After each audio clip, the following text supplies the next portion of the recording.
nós declaramos que nós nada somos sem o Senhor, estamos perdidos sem Ele. Chegamos agora ao nosso momento de intercessão. Nesse momento, eu gostaria de te convidar, durante essa canção, a estar vindo aqui à frente do altar. Eu não sei o que você tem passado, tem sido os seus dias, o seu medo, o seu erro. Mas existe um Deus que Ele sabe, existe um Deus que se importa, existe um Deus que deseja mudar a sua história. E que você nessa noite possa iniciar de fé. O ao Senhor, não há homens. Que você possa, durante essa canção, estar vindo aqui à frente, entregando aquilo que tem te angustiado, que tem te entristecido. Um dos nossos ministros, o nosso pastor, vai estar orando por você. Se você tem sido abençoado, se você tem recebido do Senhor, que você possa usar esse momento para demonstrar sua gratidão também.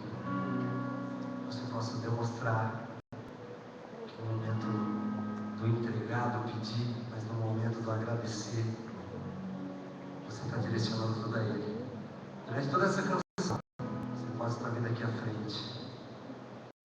É que o nosso pastor Luiz vai estar orando por você. Você sinta-se à vontade.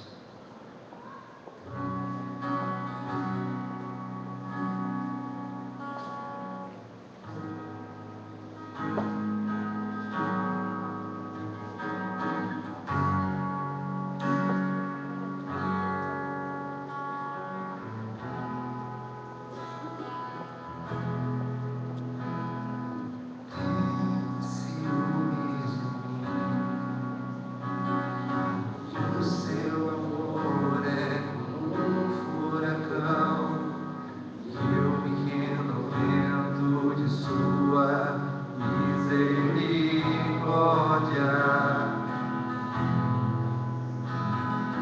Então de repente não vejo mais as minhas aflições, eu só vejo a glória. Percebo quão maravilhoso Ele é, e o tanto que Ele me quer.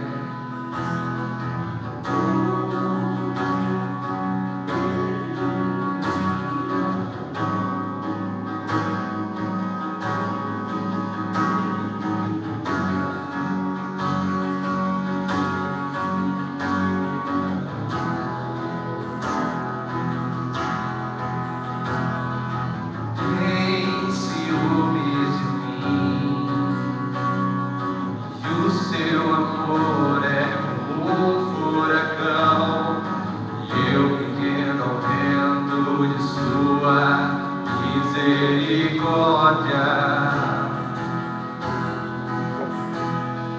Então de repente não vejo mais as minhas aflições, eu só vejo a glória. Percebo quão maravilhoso Ele é, e o tanto que Ele me quer. Oh, Ele me amou. Oh, Ele me ama. Ele me amou.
leva tempo.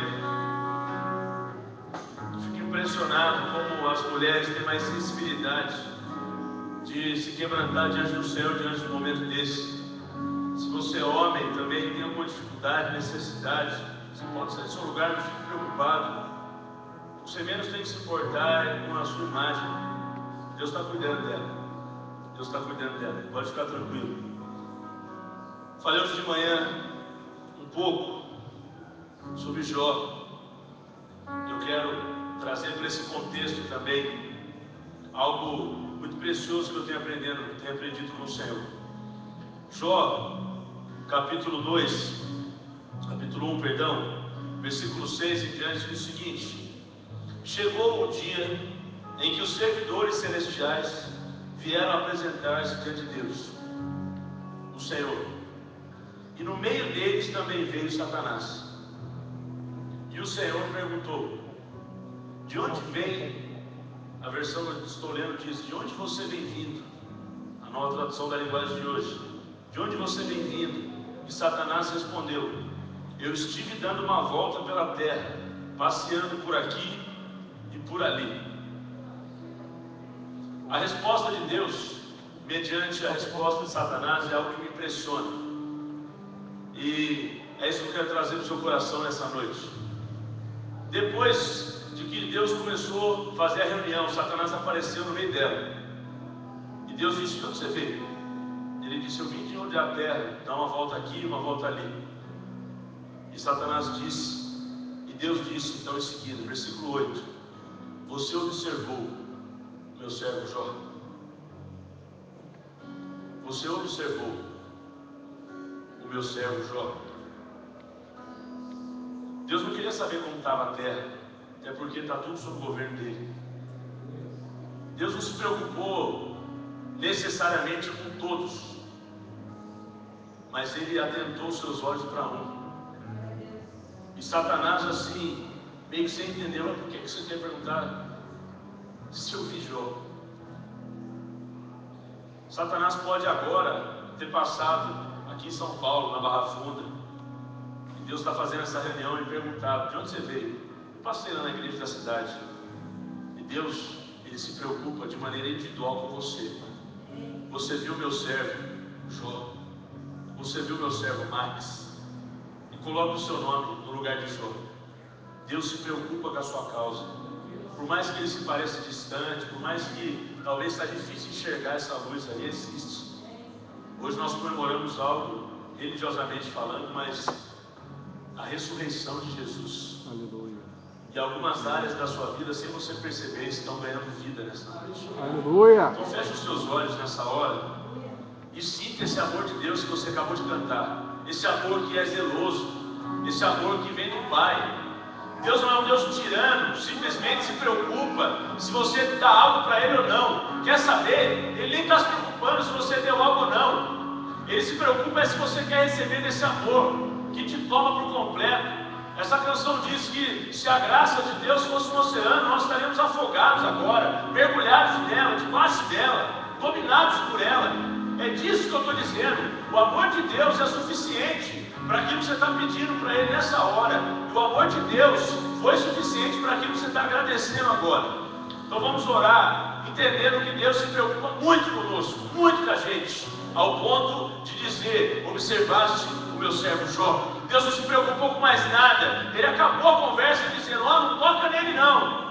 Pode fazer tudo, mas não tira a vida dele, porque nele eu estabeleci um propósito a ser cumprido, e ainda não se cumpriu. Mesmo que você perca tudo, você passe por necessidades, Deus vai segurar a sua vida para que você cumpra o propósito que Ele designou para você. Amém. Senhor, em nome de Jesus, eu não sei a causa dos meus irmãos e irmãs que estão aqui na frente, mas eu sei que nós temos um Deus que se preocupa conosco. Aleluia. Um Deus que chama a atenção das trevas e diz: não toca no meu filho não. Um Deus que chama a responsabilidade para o peito e assume o cuidado totalmente das nossas vidas.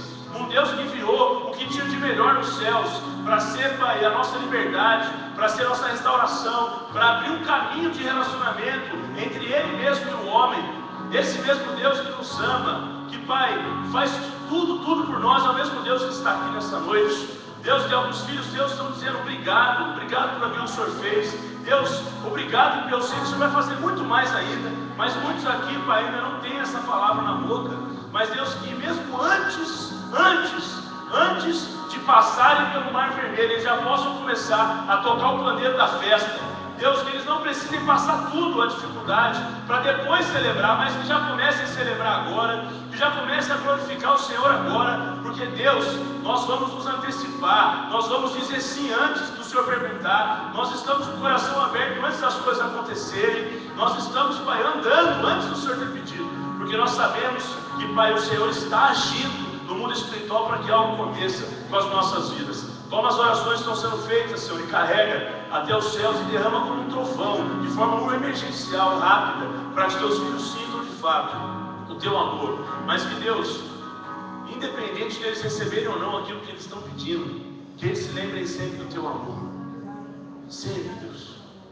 Lembre-nos dia após dia, manhã após manhã, de que o Senhor nos ama e nunca, nunca vai permitir que nós passemos situações que nós não conseguimos aguentar.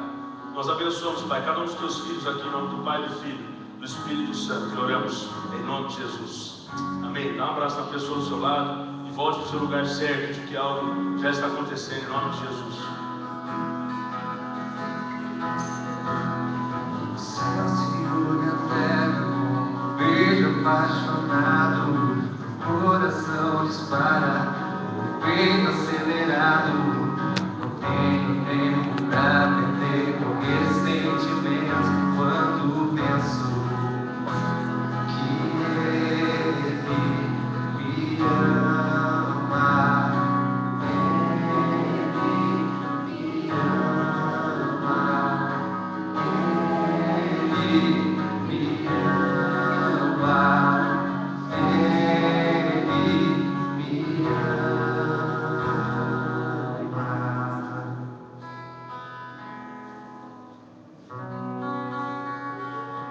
Glória a Deus por esse amor, Pai. Glória a Deus. Aplauda o Senhor. Nosso Senhor. Jesus sempre foi nosso Senhor. Sempre foi.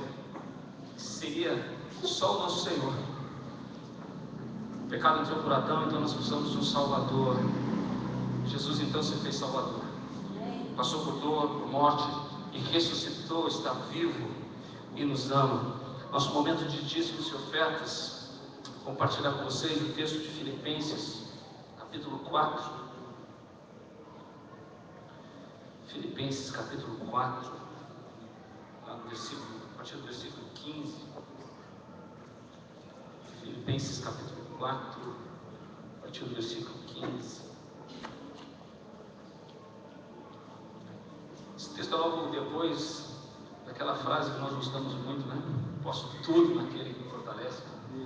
Na mensagem diz assim, 4:13: fico satisfeito com muito ou com pouco, encontrei a receita para estar alegre, com fome ou alimentado, com as mãos cheias ou com as mãos vazias.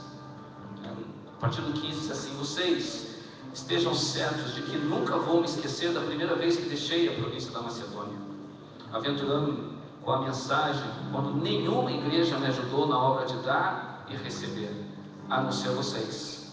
Vocês foram os únicos, mesmo quando eu estava em Tessalônica. Vocês me ajudaram, não apenas uma vez, mas duas. Não que eu ouvi pedindo esmolas, mas quero mesmo que vocês experimentem a bênção que procede da generosidade. Olhem essa última frase. Não que eu viva pedindo esmolas, mas quero que vocês experimentem a bênção que procede da generosidade. Uma vez viajando, estava em Brasília e comecei a compartilhar com alguém de lá sobre o que era a PIB, a Primeira Igreja Batista de São José dos Campos. Eu que vivia na extensão em Taubaté. Ele então disse: poxa, mas eu entro naquela igreja lá, cara, os caras pedem dinheiro toda hora, pedem dinheiro toda hora. Quando vai cantar um lá, pede dinheiro, quando vai pregar, pede dinheiro. E a primeira coisa que Deus disse para mim naquela hora, assim: fica quieto, deixa eu falar. Nós estávamos uma série de mensagens sobre o louco amor. E cristão ateu foi uma logo depois da outra. Então eu dei de presente aquele livro para ele, O Louco Amor Embrulhadinho, mas o cristão ateu que estava na mão eu entreguei para ele. E ele leu, só leu. Crê em Deus, mas vive como se ele não existisse. E ele sentou e disse: esse cara aqui sou eu mesmo. Não que eu viva pedindo esmolas. Eu só quero que vocês experimentem a bênção que procede da generosidade. Quando nós entendemos isso, não precisa nem ministrar sobre você, sobre o teu coração, sobre dízimos e ofertas. Porque esse Senhor que acabamos de cantar, a qual nos ajoelhamos aqui, dizendo que nós somos dependentes dele, é o nosso Senhor. E se ele é o Senhor do nosso coração, ele é o Senhor do nosso bolso também. Eu sinceramente não entendo essa igreja pequenininha lá na Macedônia. Pequenininha. Diz assim: irmão, vocês me ajudaram uma vez só, não mais 2 vezes. E a pergunta às vezes para nós é assim: cara, mas que é isso? Dízimo, oferta. O dízimo é a 10ª parte, velho. E só tem um significado para nós, que é a obediência. O resultado disso é a garantia que aquilo que você ganha não será tomado, não será roubado. Ou como a Bíblia diz, não será devorado pelo devorador. O gafanhoto, a praga que quer entrar, se a porta estiver aberta, e comer toda a colheita. A oferta não. A oferta é uma semente. E o texto que nós lemos diz: eu gostaria que vocês experimentassem a bênção que procede da generosidade. Seres humanos, nós nos preocupamos com quantias, né? E ficamos: cara, quanto mais eu ganho, então mais eu vou receber. Não é assim o negócio aí? Semente, se eu plantar uma semente, eu colho 30, 60, 100, opa, armou nós. Mas não é assim. Deixa eu mostrar uma coisa para vocês.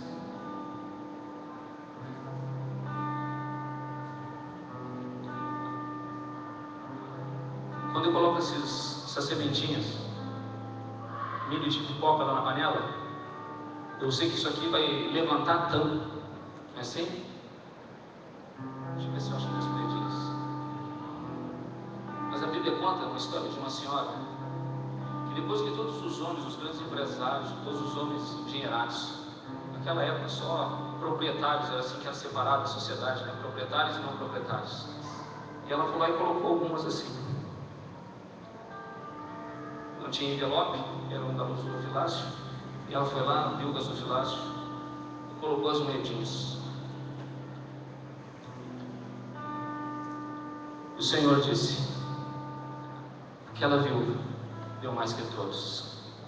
O Senhor não está preocupado com o teu dinheiro, e muito menos com a quantia que o Senhor vai colocar dentro do envelope. Ele quer saber a razão, a motivação do teu coração de depositar essa quantia dentro desse envelope.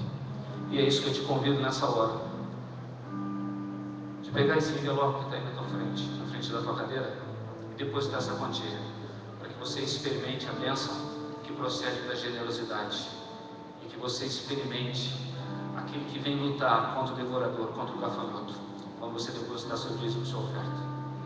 Se você não trouxe dinheiro, não vem preparado, tem uma maquininha, uma Cielo, para você fazer a entrega do seu dízimo, da sua oferta, também no cartão débito lá atrás. Mas de qualquer forma, sendo no envelope, em valor, ou seja, na maquininha, não perca a oportunidade de experimentar a bênção que procede da generosidade.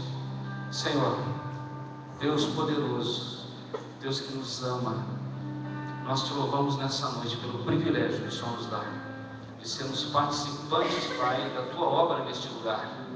Sabemos, assim como essas sementinhas que caem na panela e chegam a levantar depois de pronta a tampa, o valor que nós colocamos aqui, Deus, também será assim. Multiplicará dessa forma e multiplicará, Deus, em vidas aqui dentro. Essas cadeiras daqui a pouco não estarão vazias, pelo teu amor, pela tua misericórdia e pelo privilégio de eu participar desse momento, contribuindo, Pai, com essa grande obra que tu tem para São Paulo, chamada Igreja da Cidade, local de amor, de transformação, local onde você, o Senhor, manifesta a tua graça e a tua misericórdia. Te agradecemos, Pai, por tudo aquilo que o Senhor tem feito, matado o devorador, fechado a boca dele, quando entregamos o dízimo. Muito obrigado, porque o Senhor tem feito nós prosperar com a generosidade que procede também do Senhor dentro do nosso coração. Em nome de Jesus.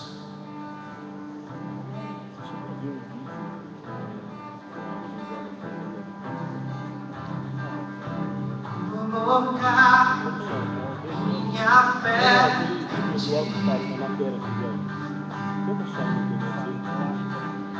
Caminhar sem amargulhar.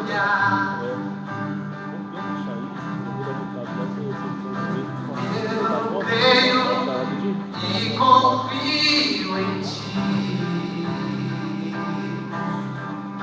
E não vou vacilar, não vou temer, vou crer. Deus abre a porta para mim, ao lugar que tem só para mim. Leva-me até o centro do teu coração.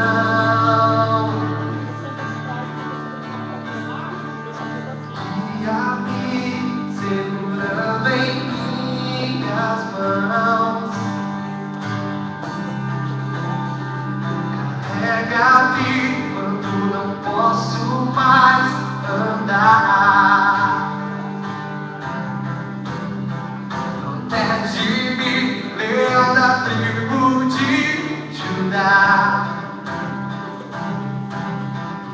Eu não vou vacilar, não vou temer, vou crer. Deus abre a porta para mim, ao lugar que tem só para mim. Leva-me até o centro do teu coração. E ó Deus, abre a porta para mim, ao lugar que tem só para mim. Leva-me até o centro do teu coração.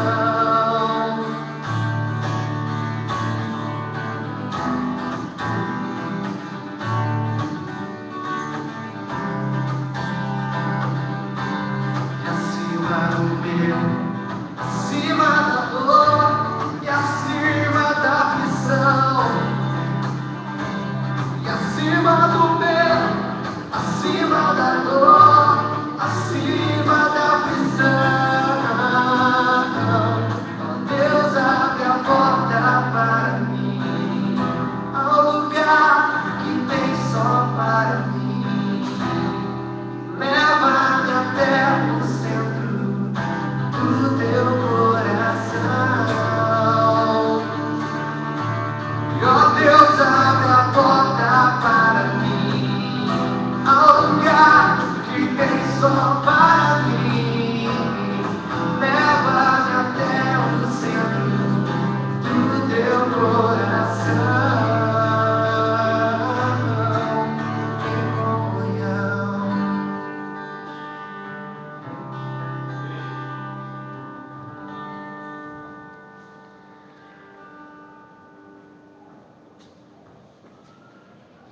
Feliz Páscoa. Amém. Amém? Já deu feliz Páscoa para a pessoa do seu lado aí? Nós não nos preocupamos com o coelho, mas com o cordeiro, né? Aleluia. Amém? Nossa Páscoa tem a ver com o cordeiro, não tem a ver com o coelho. Mas tem a ver com o coelho também, né? O povo gosta de comer um chocolatinho. Tem alguns que estavam aí nesses dias que nós fizemos os 40 dias de doação, abriram mão de chocolate. Então o povo está aí rodando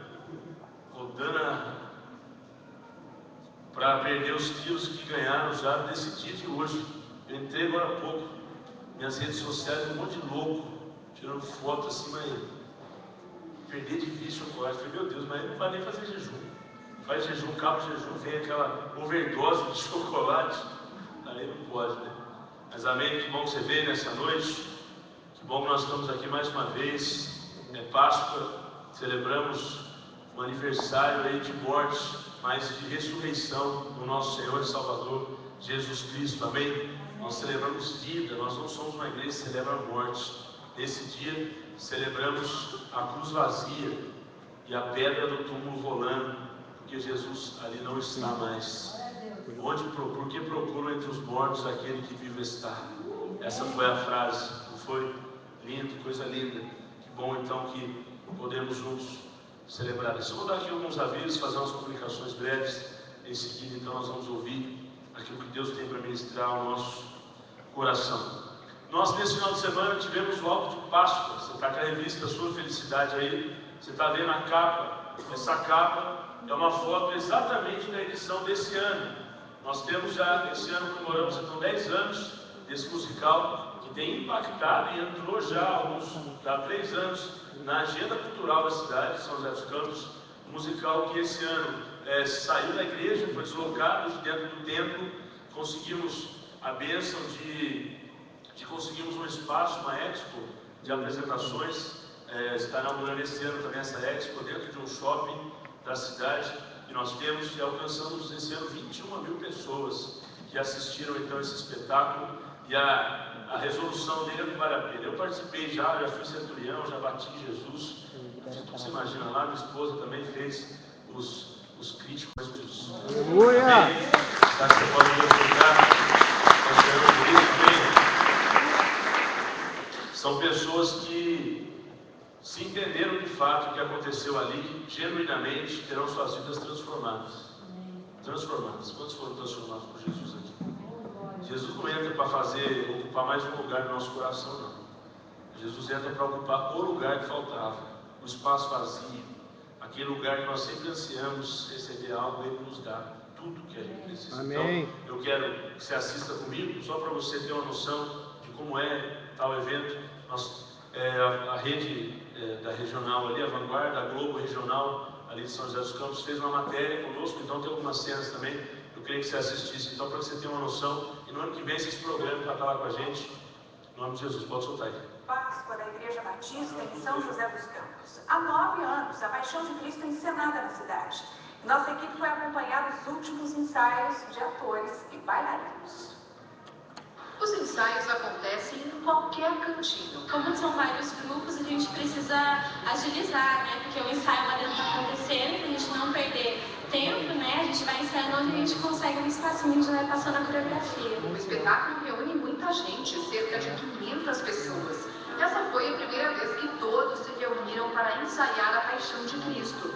A encenação acontece há 9 anos, é feita por voluntários da Igreja Batista de São José dos Campos.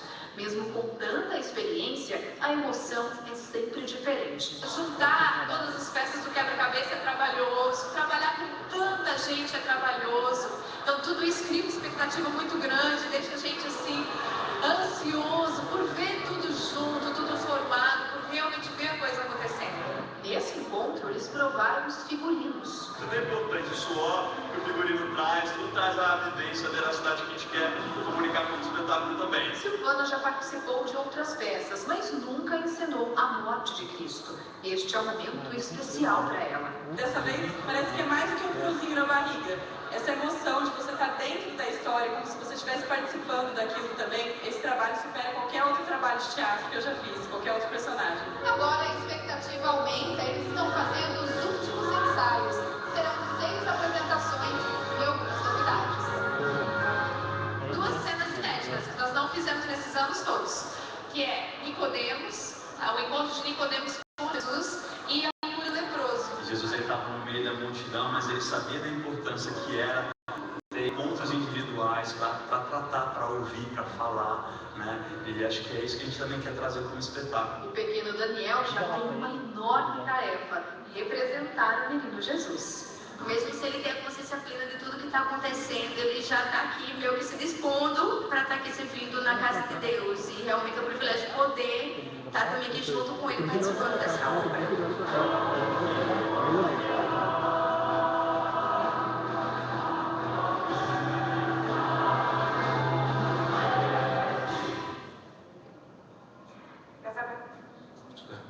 Não é exatamente esse vídeo que eu queria que você visse, mas amém. Deu para ter uma noção aí de como é a preparação. São 6 apresentações abertas para o público, e nós temos 2 apresentações, uma para os familiares das pessoas que estão participando e uma para as autoridades da cidade.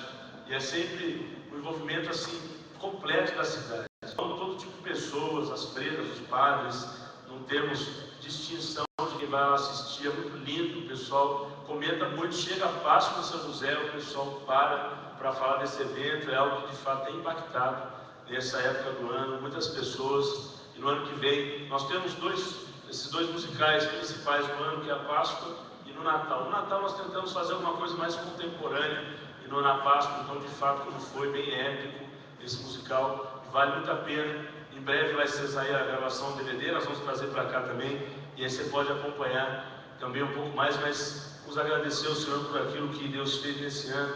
Essas 1000 pessoas aí foram mais do que impactadas. Eu conheço pessoas que depois de 2, 3 anos já passaram a liderar um pequeno grupo, a assumir coisas grandes na igreja, que são frutos de algo de Páscoa, são frutos de uma apresentação de teatro, que as pessoas às vezes vão assim, para ver um teatro, para ver um musical, e daquele musical ali, então, da sequência, tudo muda, tudo muda. Então, não deixe de orar, agradecer ao Senhor por causa disso aí, e já estamos começando a preparação aí para o final do ano também, já pensando em tema e tudo, e aí você vai ter a oportunidade de voltar lá também. Amém? Também a classe de integração. O que é classe de integração? É um curso que nós fazemos para pessoas que vêm de outras igrejas. Por exemplo, você saiu do seu ministério por um motivo X e deseja então vir migrar para a nossa igreja. Nós temos uma visão como igreja de alcançar as pessoas que não conhecem Jesus. O nosso foco não é pescar em aquário, por isso nós não ficamos forçando as pessoas a ficarem na nossa igreja, pessoas de outras igrejas. Mas, como nós amamos a todos, queremos dar a oportunidade também, de repente, de você se encontrar em outro ministério. Nós temos essa classe para então integrar essas pessoas. E no próximo domingo, às 8 horas da manhã, nós começamos então a classe de integração. Domingo, às 8 horas da manhã, são 17 semanas propositalmente feitas para que você decida mesmo assim, é aqui que eu quero ficar. Gente, a classe de integração é um filtro muito grande, pois as pessoas às vezes vêm numa celebração como essa, e aí gostam, e a palavra é legal, o povo é divertido, o pastor usa a camiseta polo, e eu estou cansado daquele negócio todo, aquela religiosidade, então eu gostei. Mas não é só isso. Nós temos uma visão, temos nosso propósito, temos nosso jeito de ser, nosso jeito de pastorear, de cuidar e etc. E isso você não vai ficar sabendo diretamente do púlpito, a não ser que você fique muito tempo com a gente e aprenda, ver o nosso jeito de ser igreja. Na classe, então, você vai aprender diretamente isso. Então, se você deseja participar, domingo que vem às 8 horas da manhã, aqui na igreja da cidade de São Paulo, tem um kitzinho, tem uns livros, uma apostila, para você fazer o acompanhamento nessas semanas. Então, você fica bem à vontade, caso esse seja o seu desejo de fazer parte, então, dessa classe de integração. Nós não vamos ficar tristes não, tá, gente? Algumas pessoas falam assim, não gostei, não quero, e tal. Fica tranquilo. Você já veio de outra igreja, então acredito que você conhece a Jesus. Nós nem nos preocupamos com esse trabalho aí. Você já só veio migrar de outra igreja, nós não vamos ficar assim, não, fica, por favor, precisamos de você. Não é assim. Nós somos uma igreja que pensamos o seguinte, a igreja não é um ponto de chegada. As pessoas às vezes pensam assim, cheguei na igreja, encontrei o que eu precisava. Nós pensamos e pregamos isso, que a igreja é um ponto de partida. Você chegou agora para ganhar mais um para Jesus. Você chegou para ser enviado, você chegou para cumprir uma missão. Há 5 anos e 5 meses atrás eu cheguei na igreja e eu estava muito feliz, porque eu ia para o culto de jovem e eu estava acostumado com rave, com balada. Eu cheguei no culto de jovem, era a luz baixa, era todo mundo dançando, aquele negócio. Eu falei, nossa, agora eu estou num lugar que eu sempre quis estar, estou bem melhor do que eu estava antes e agora estou aqui, cheguei. E aí depois de pouco tempo foram dados desafios, nós fomos, pela graça de Deus, crescendo, e aí o lugar que eu sempre imaginei assim, vou ficar aqui a vida inteira, que era onde eu estava, lá em São José. Deus me enviou para uma outra cidade, aí agora depois de 2 anos já enviou de novo para cá, e esse é o nosso propósito, não é ficar acumulando gente, engordando gente, e nem aglomerando pessoas num ambiente só. Nós queremos e sabemos da necessidade do Evangelho ser pregado em todos os lugares. Jesus nos deu esse propósito, até os confins da terra. Jesus, ele não ficou limitado a ficar na sua cidade e nem preparou pessoas para estar somente ali.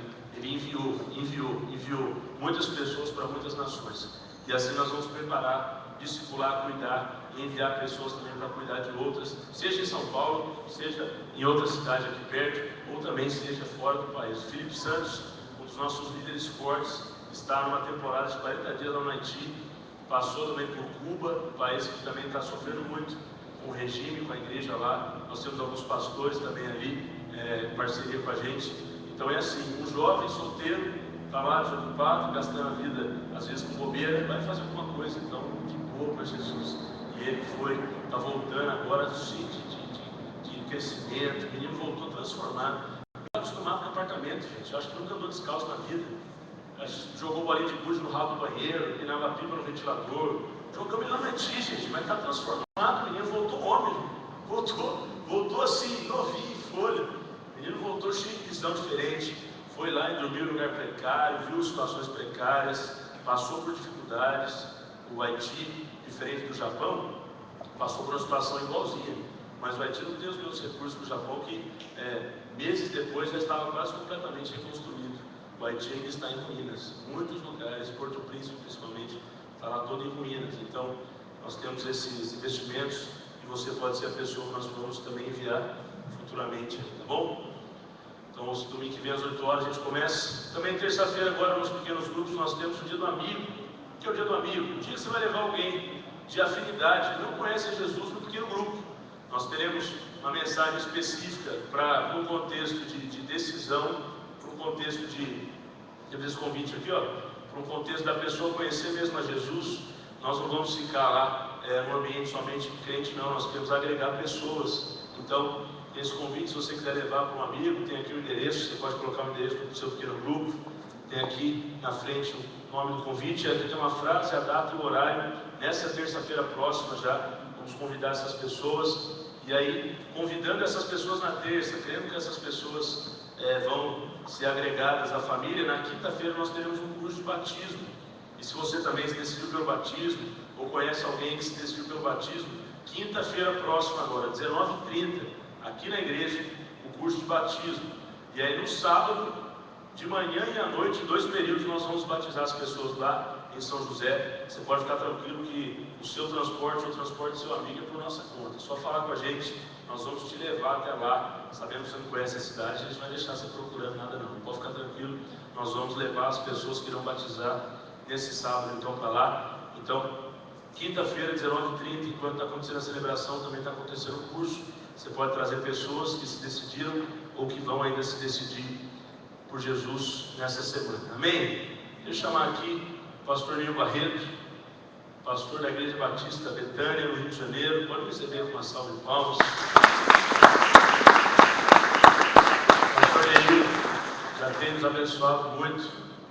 As mensagens que pregou sempre lá em São José, sempre falam de forma pessoal. Me abençoaram muito. A última sobre relacionamentos e amizade mexeu com toda a nossa igreja. O pastor disponibilizou essa mensagem, não sei nem se o Nil ficou sabendo, mas a gente tem costume de vender as mensagens. O pastor falou, essa aqui não vai vender não, essa aqui pode jogar na internet, porque todo mundo tem que assistir. O povo não gasta, né, gente? O povo gasta com McDonald's, mas para comprar um DVD de mensagem às vezes é difícil. Então, o pastor falou, pode jogar na internet, eu quero que todo mundo assista essa mensagem. O pastor Nil veio do Rio de Janeiro, estava passando pela nossa região aqui, o pastor Carlito contactou e está aqui hoje exatamente para nos abençoar, para agregar valor à nossa igreja. Está começando, e eu creio que com certeza você vai sair daqui diferente que você entrou. Amém? Então vamos.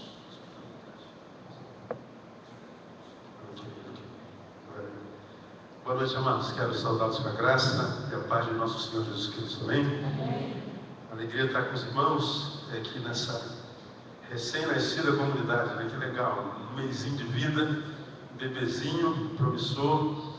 E eu quero profetizar que aqui haverá uma igreja poderosa do Senhor que é de abençoar essa cidade, já abençoada de São Paulo, no nome de Jesus. Bom, não conheço os irmãos, mas eu conheço a igreja de São José, gente séria. E tristemente é difícil a gente achar uma igreja séria no Brasil hoje. É com toda a tristeza do meu coração que eu falo isso. Sexta-feira eu preguei no Rio e depois peguei um voo de 00h30 para Brasília, e o carro me pegou em Brasília. Eu fui ministrar num evento de pastores da Igreja Quadrangular de Goiânia e Anápolis, onde passei a manhã toda, e depois me levaram de carro de volta até Brasília. Eu peguei o avião e fui para São José dos Campos, na verdade para Jacareí. Falei no outro congresso de pastores da Quadrangular também daquela região. Aí saí de Jacareí, fui para São José dos Campos, que me trouxeram até São Paulo, e eu estou aqui ministrando no coração dos irmãos. Amanhã eu volto para casa. Estou morrendo de saudade, estou morrendo de cansaço, na verdade. Mas quando o Carlito me falou, você pode ir lá em São Paulo, abençoar lá o Marques, conhecer a nossa igreja, com todo prazer. Carlito é referência na minha vida, colega de seminário, já se vão 24 anos de ministério. E que Deus abençoe você, Max. Que Deus use você, sua equipe.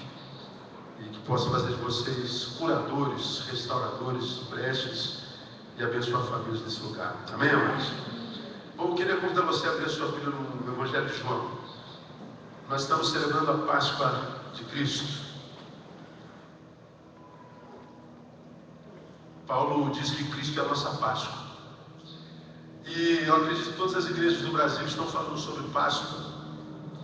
E eu acho que tem que ser assim. Esse dia de hoje trouxe significância ao cristianismo. O cristianismo, ele não está firmado sobre o nascimento virginal de Jesus, não. O cristianismo não está firmado sobre os milagres poderosos, fenomenológicos de Jesus, não. O cristianismo não está firmado nas intervenções de Jesus na história, não. O cristianismo está firmado na ressurreição de Jesus. Paulo diz que se Cristo não tivesse ressuscitado, nós seríamos de todos os homens os mais dignos de pena, de lástima. Mas ele ressuscitou. Posso ouvir glória a Deus aí, amém? Aleluia. Então nós servimos a um Cristo vivo. E é o único que venceu a morte, que a Bíblia diz. É o último inimigo a ser vencido. Portanto, não há inimigos mais a serem vencidos depois de Jesus. Todos eles já foram vencidos, inclusive a morte. Depois dele, a morte é só um portal de passagem. Nós passamos por ela e acordamos noutra dimensão. A gente sabe disso. Jesus matou a morte. Aconteceu quando? Exatamente num domingo como esse. Jesus, naquele primeiro dia da semana, matou a morte. A morte morreu. Foi no primeiro dia da semana que Paulo ganhou moral para dizer: onde está a morte, a tua vitória? Onde está a morte, o teu aguilhão? Foi nesse dia, no primeiro dia da semana, um dia exatamente como hoje. E todos nós sabemos o que a Páscoa representa. A Páscoa de Cristo representa a analogia da Páscoa lá do Êxodo. O povo, 430 anos preso no cativeiro egípcio. Deus amou o povo, usou Moisés para tirar o povo de lá. E o faraó não liberava o povo, então teve aquelas pragas todas. A última foi a praga da morte. O anjo da morte iria passar na cidade e matar todo o primogênito. E Deus disse para o seu povo: mate um cordeiro, cada família mate um cabritinho, um cordeiro. Pega o sangue desse cordeiro e coloque nos umbrais da porta do povo de Israel, meu povo. E quando o anjo da morte passar para levar os primogênitos, onde ele vir a marca do sangue, ele não entrará. E assim aconteceu. O anjo da morte passou pelo arraial e todo ser vivo, de gente, de bicho, foi morto. Com exceção daqueles onde havia a marca do sangue no umbral da porta. Esse sangue, esse cabritinho, lá no Êxodo, nos livrou ou livrou o povo da morte física. Mas em Jesus, que é o Cordeiro de Deus, diz a sua palavra, pelo seu sangue nos livrou da morte eterna.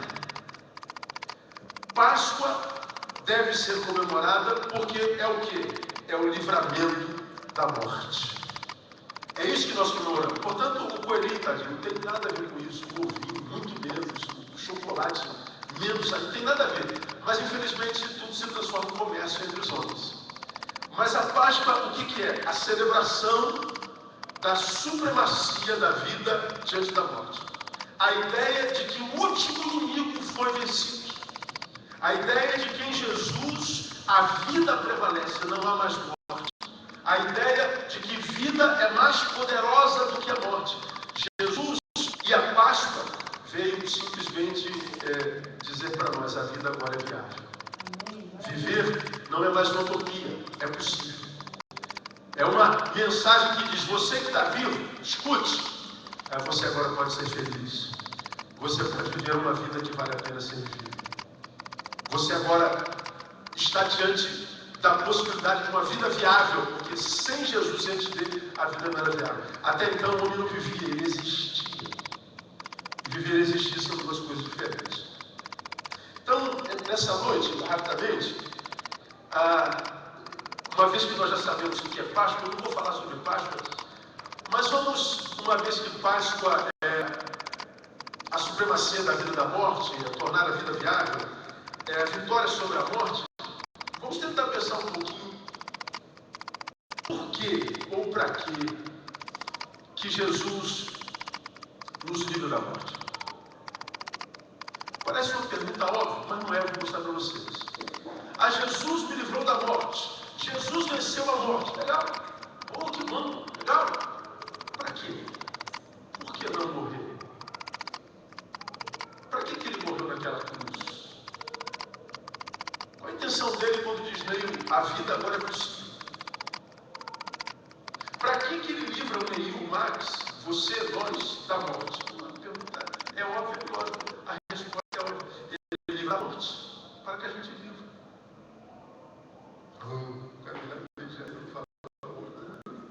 Pois é, se a resposta é óbvia, a gente é livre da morte para viver, por que tanta gente não vive e não consegue ir embora, esteja respirando? Porque há tanta gente que olha para a sua vida e odeia. Por que tem tanta gente que desperdiça a sua vida com projetos que não levam ao caminho? Se nós somos libertos da morte, por que está tanta gente morrendo antes da morte chegar? Por que há tanta gente que não consegue viver uma vida feliz? É morto pela tristeza, é morto pela depressão, é morto pela desesperança, é morto pelo fracasso. Morre antes da morte chegar. Por que a gente vê, como preguei lá em São José dos Campos, há bem pouco tempo atrás, falando sobre a realidade do suicídio no Brasil, por exemplo. Você entra no site da Sociedade Brasileira de Psiquiatria, dá 25 suicídios por dia no seu país. 25 pessoas se matam nessa nação todo dia, mas. Você fala, meu Deus, pastor, mas é tanto suicídio por dia no Brasil. Está lá na Sociedade Brasileira de Psiquiatria, entra lá no site. Não é nada se a gente comparar com o Japão, que você citou aqui, que tem tantos recursos financeiros. Lá acontece 87 suicídios por dia, um a cada 17 minutos. Ora, se a vida é viável, por que tem tanta gente que não consegue viver? Se Jesus matou a morte na cruz, por que tem tanta gente que não consegue, uma vez que venceu a morte, viver? Porque se a gente vai para o site da OMS, melhor da ONU, a pesquisa é pior, porque a ONU diz, pesquisa de mundo, no Brasil 25 dias, no Japão 87 dias, no planeta, a cada 30 segundos uma pessoa se mata. Isso é dado de 2010. Aí a gente fala assim, gente que não quer viver, quem não quer viver? Como que não quer viver? Quem é que não quer viver? Ah, pastor, tem muita gente que não quer viver. Não quer viver ou não consegue? Durante muito tempo, eu sou profissional da Humana, eu via a realidade do suicídio, e muito mais do suicida, como sendo ele, o suicida, alguém que queria matar a vida. Não, descobri que o suicida não quer matar a vida, ele quer matar a dor. Ele quer matar o vazio. Ele quer matar a angústia. O suicida, ele não quer morrer, é exatamente o oposto, ele quer viver. Quando ele se mata, ele está dizendo que quer morrer. Não, ao contrário, eu quero viver, mas eu não consigo. Quero muito ser feliz, eu quero muito viver, eu não consigo. Já que eu não consigo viver, eu prefiro morrer. O suicida ensina que pior do que a morte é a ausência da vida. É pior não viver do que morrer. Ora, se Jesus nos livra da morte, por que há tanta gente que não consegue viver? Por que há tanta gente que, embora fisicamente esteja vivo, deles a vida já se lhes fugiu há tanto tempo? João capítulo 20, talvez nos dê uma dica dessa experiência que Jesus viveu com os discípulos nesse primeiro dia da semana. Jesus ressuscita a primeira pessoa para que ele apareça a Maria Madalena, que dizem foi uma prostituta. Alguém sociologicamente falando é indigno. Alguém que, sociologicamente falando, era alguém que não tinha uma vida apenas vivida. É exatamente para ela que Jesus se manifesta. Parece que Jesus, durante a sua vida, fez exatamente a opção por pessoas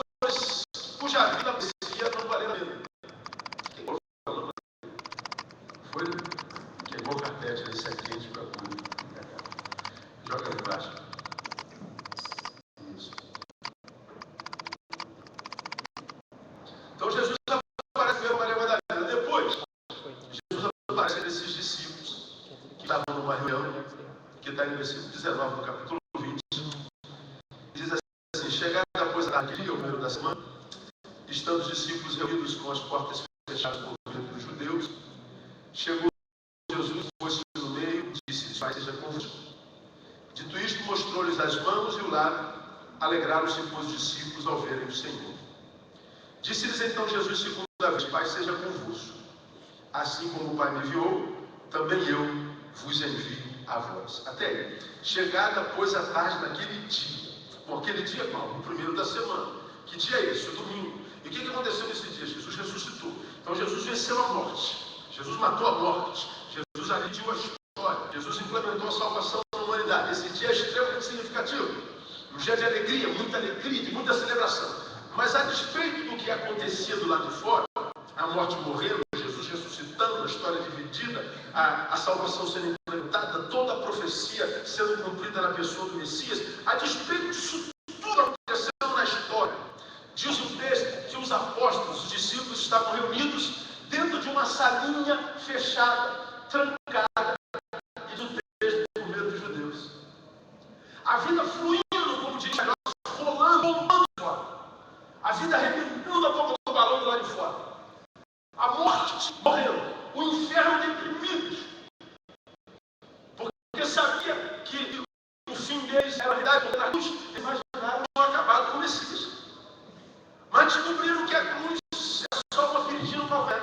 Logo a cabeça deles é esmagada, como diz Gênesis capítulo 3. Tudo acontecendo lá de fora, a vida fluindo. Mas havia um grupo de gente trancado, medíocre, infeliz, acovardado, apequenado. O antagonismo existencial. Jesus, quando ressuscita, portanto, aparece tirando Maria Madalena, primeiramente para esse grupo. Diz que a porta estava fechada, mas Jesus entra, põe-se no meio deles, e a primeira palavra que Jesus diz depois da ressurreição: seja convosco. Jesus percebe que era uma reunião onde havia agonia, onde havia medo, tristeza, onde havia toda sorte de sentimento que inviabiliza a vida, que rouba da vida o brilho, o sabor, a alegria. Jesus sabia a energia e o Espírito que reinava naquela reunião. E quando ele entra, ele diz: paz. Ele sabe que a vida só é possível através da paz. Ele sabe que desde que a gente nasce, a gente está correndo atrás da paz. Isso desde lá do nascimento, do dia do parto. Ou porque você acha que quando o bebê sai do útero da mamãe, ele dá um... Por duas razões. Primeiro, ele está saindo de um lugar extremamente celestial. Ele está ali, ó, há 9 meses, uma eternidade. Poxa, aqui eu não preciso nem mastigar, nem respirar o respiro. Isso aqui é uma beleza. Pago nada, eu vou para lá e para cá, beleza. Isso aqui for o céu, o bebê fala assim: acho que eu morri toda a eternidade. Não, você nem nasceu, moleque. Depois de 9 meses, pô, ele começa a ver uma luz no futuro, tu imagina? Uma claridade entrando na cara dele. Ele falou: meu Deus, o que está acontecendo? Está na hora de nascer. Aparece a mão do médico, pega na cabeça do moleque e começa a puxar. Tu imagina o moleque está ali na mão: pai, pelo amor de Deus, ele está vendo? Jesus! Eu puxo o moleque para fora. Quando o moleque vê a claridade, ele dá um grito. Por que ele dá o grito? Ele está perdendo a paz que teve a vida inteira. E na verdade ele está dizendo: me leva de volta para o lugar do meu aconchego, do meu sossego. Desde aquele dia a gente vive perseguindo a paz. E as dores da humanidade se estabelecem onde? Quando nós não a encontramos.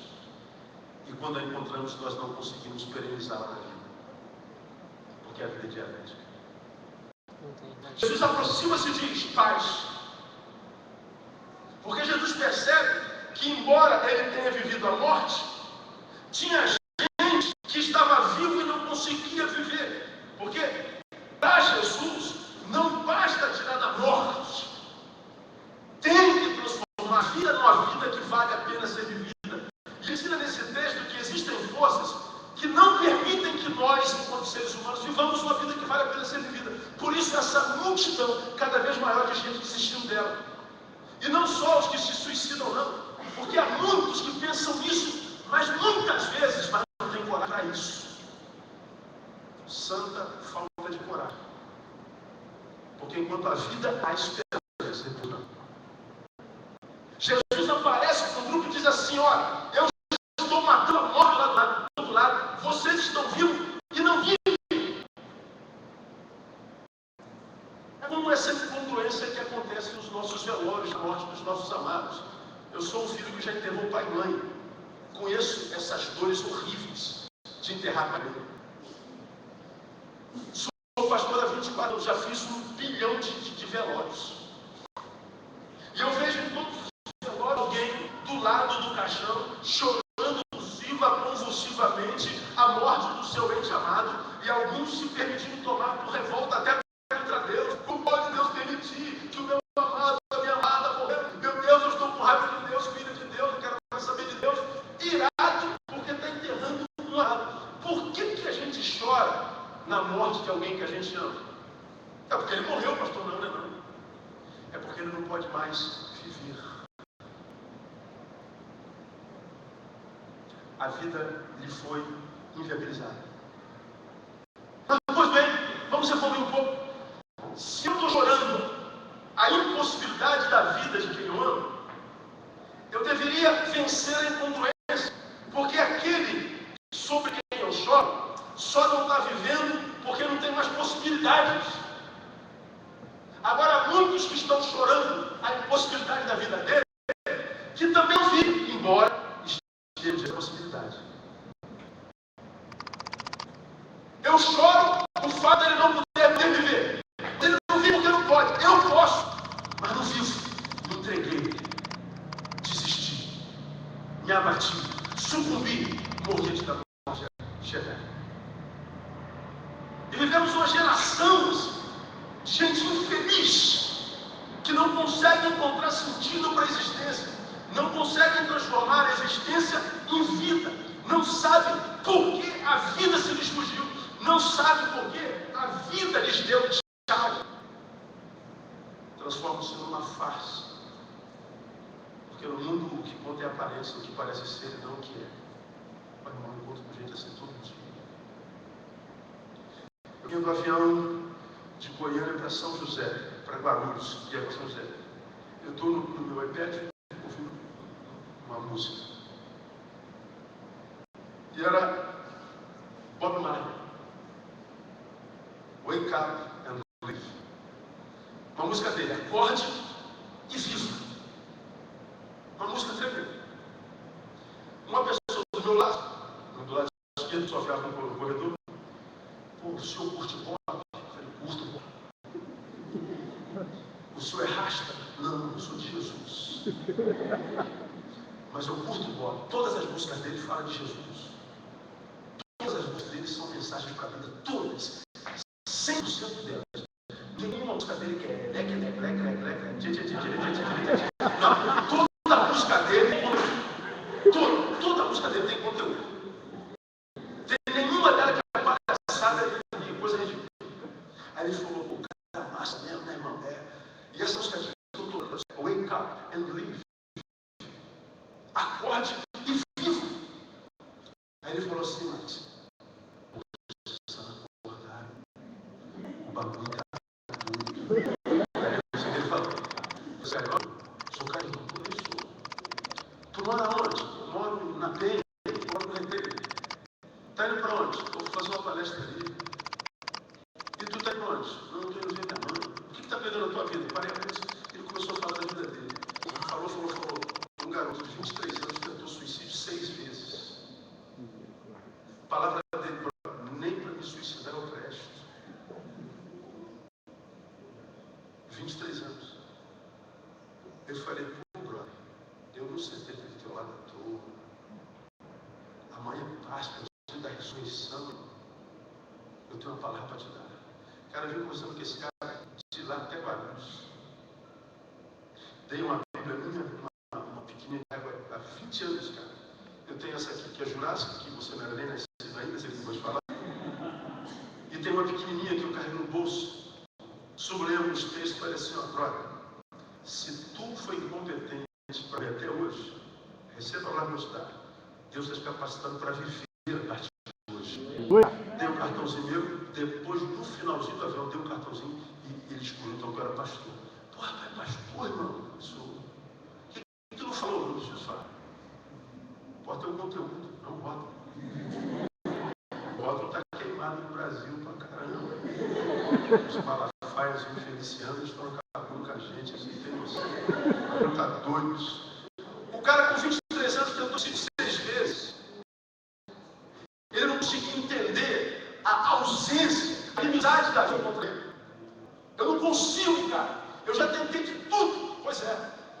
Tanta gente feliz. E o pior, não sabe por quê. Eu tô mal. Bom, quando eu tô mal e sei por quê, eu fico bem logo. E quando eu tô mal, por que eu tô? E quando eu sou infeliz, e a mulher é uma bênção, o marido é um homem maravilhoso, os filhos estão na faculdade, a conta bancária está em dia, está tudo certinho, o carro na garagem. E por que eu sou feliz então? O cara não sabe. Jesus ressuscita, impossibilita a morte e viabiliza a vida e diz, olha, não basta vencer a morte, tem que aprender a viver. Aprender a viver é entender que no caminho nós nos encontramos com sentimentos, forças, energias, que se nós permitirmos, consciente ou inconscientemente, nos tomar, rouba de nós o direito à vida que nós alcançamos em Cristo Jesus. Esses caras são apóstolos. Tudo acontecendo lá de fora. E eles estão amarrados lá dentro. Diz a portas fechadas por medo dos judeus. Eu, durante a minha vida inteira, eu tenho quase 48 anos de vida, e há 48 anos de vida, eu os cristãos amarrando de água. Está amarrado, Satanás, está amarrado, Satanás. Aí eu, está amarrado, Satanás, está amarrado, Satanás. Aí eu fico das duas suas. Ou Satanás é especialista em nó, ou a nossa palavra não marca nenhum. Porque cada vez eu vejo mais solto, mais livre. Está amarrado, está amarrado. E a gente abre a janela, está lá matando, roubando, destruindo. Agora, aqui no texto, quem é que estava? Os apóstolos. Quem é que estava medíocre? Os apóstolos. Quem é que estava amedrontado, vivendo vida pífia? Os apóstolos. Por quê? O diabo, isso aqui não foi o diabo. O diabo nesse dia não tinha um demônio na terra nesse dia. Jesus rompendo dos infernos da morte. Jesus rompendo como um míssil, rompendo das trevas e quebrando tudo. Duvido que aquela demonada estava lá no quinto dos infernos, em depressão no meio de Jesus. Mas a respeito disso, estão os caras amarrados. Por quê? Porque existem forças, sentimentos, que se a gente permitir um sonho amarra a nossa vida e a torna impossível. Faz com que a gente morra antes da morte chegar. A primeira força é óbvia, está explícita, medo. Estando os discípulos reunidos com as portas fechadas por medo. Aí você fala assim, pô pastor, está escrito, eu já sei, então bem rapidinho. Como é que eu defino medo? Medo para mim é fé na derrota. Medo é fé na derrota. Repita após mim, medo é fé na derrota. Fé na derrota. A frase toda, vamos juntos? Medo é fé na derrota. Se você tiver fé na derrota, acabou. Desiste. Se você é medroso, covardia tomou, desiste. Não há o que você possa fazer para ser isso. Fé na derrota. Eu explico fé na derrota, eu boto exemplos porque clarifico. Eu tenho uma mulher que tem 1,70 m, toda malhadora, gostosona. Mulher guerreira, está comigo há 25 anos, fazemos boda de prata esse ano em setembro. Com a glória de Deus.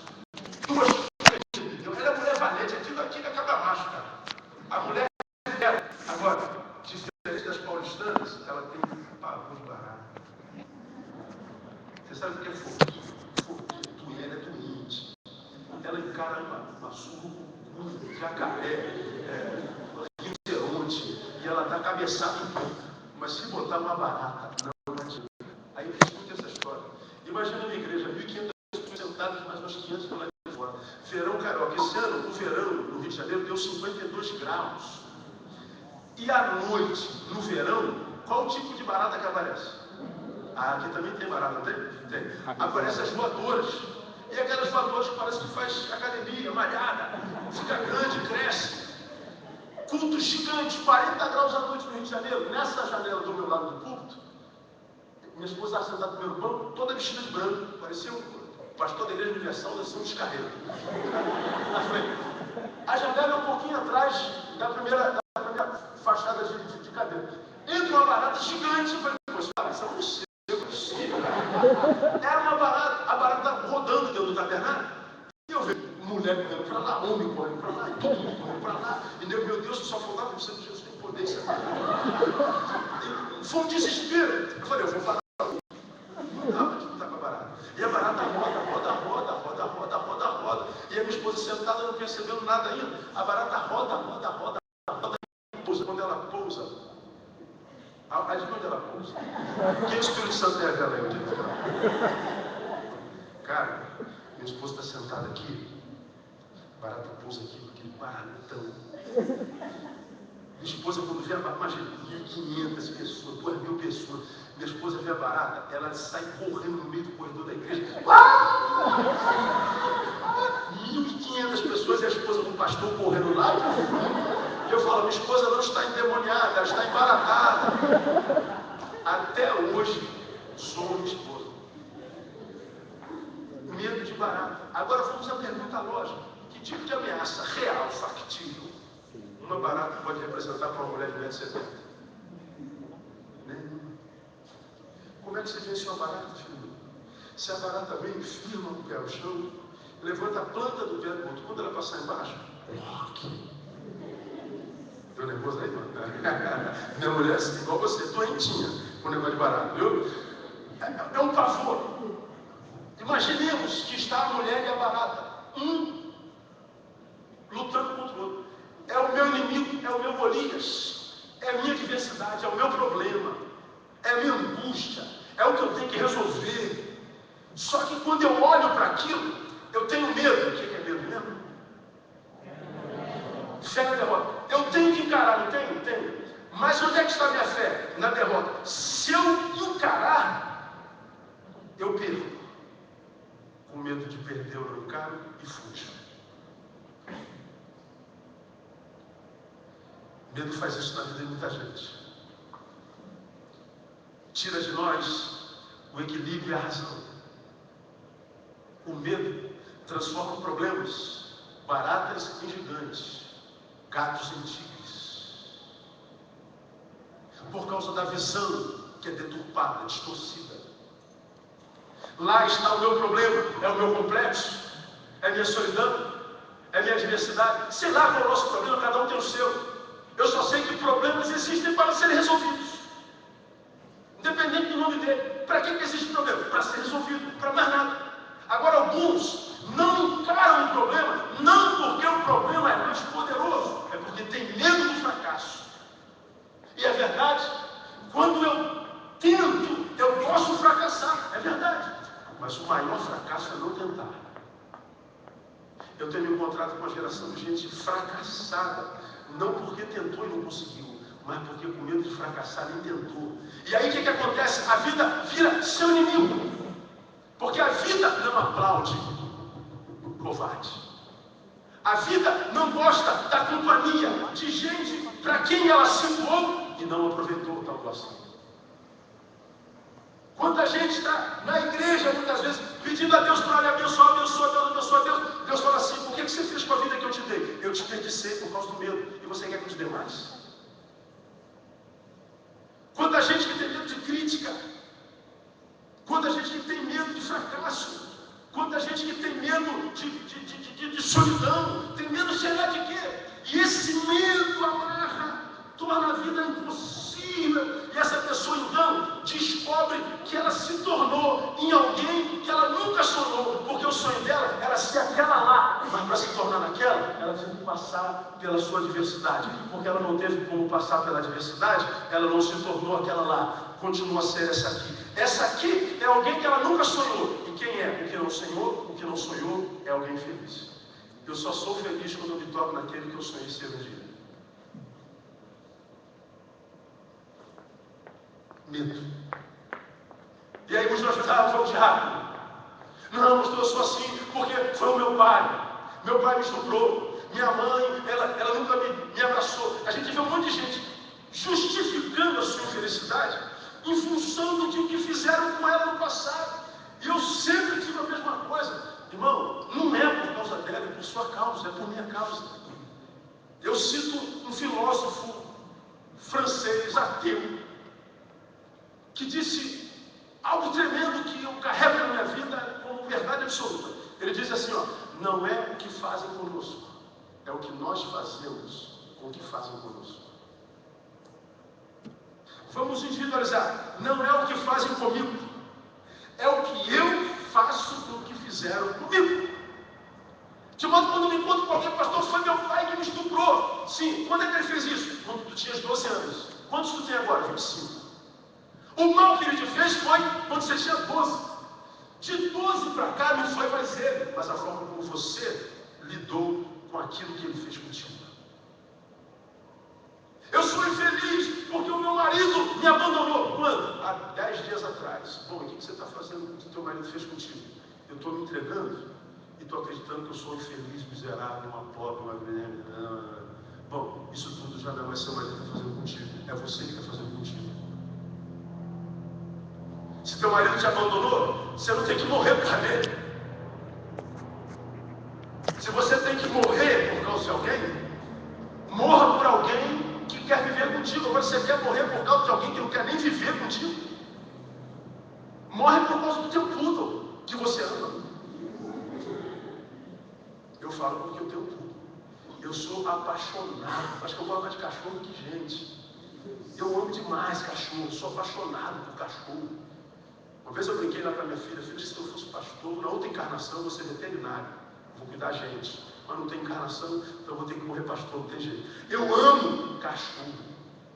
Então muitas vezes tem pessoas que me convidam, pastor, eu estou querendo trocar ideia com o senhor. Às vezes eu brinco assim, não posso, eu vou passear com o Sheldon. Sheldon é meu cachorro. Agora, como entrou uma mulher no meu gabinete, pastor, ela tentou suicídio, mais uma delas. Por quê? Porque o marido foi embora. Eu falei, a senhora quer morrer por alguém que nem viver com a senhora quis?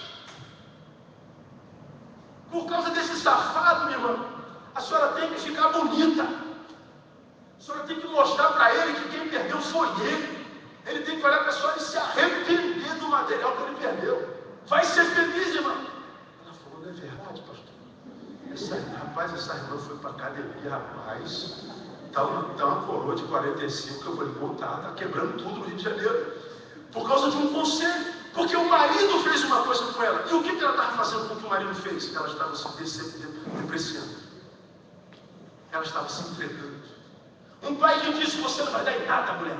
Você é um incompetente. Quem você pensa que você vai ser? Como disse ela, uma médica neurologista na minha igreja. Neguinha, morava na favela, mãe diarista, os 8 irmãos presos. Ela disse, eu quero fazer faculdade. Um irmão dela, quando ela foi estudar, falou assim, quem você pensa que você é? Tem alguém na sua família que tem curso superior? Tu já viu alguém na nossa família estudando? Quem? Você acha que é melhor do que a gente? Me encontro com ela com 12 anos de idade. Isso tem 20 anos atrás. Pergunto o que ela queria ser quando crescesse. Ela falou, eu queria ser médica. Mas eu sei que não vou ser. Eu me lembro dessa cena como se fosse hoje. O que você vai ser quando crescer? Ela sentada atrás da minha mesa, ela bota a mão acima da mesa e suspira, né? Faz essa pose de o pensador rodando. Ela, pastor, meu sonho é ser médica. Daqui a pouco ela tira e fala assim, mas eu sei que eu não vou ser. Pastor, meu sonho é ser médica. Grávida de um sonho. Mas eu sei que eu não vou ser. Abortou o bebê. E por que ela acreditou que não poderia ser? Por causa do histórico. Medo de mudar o histórico da sua família.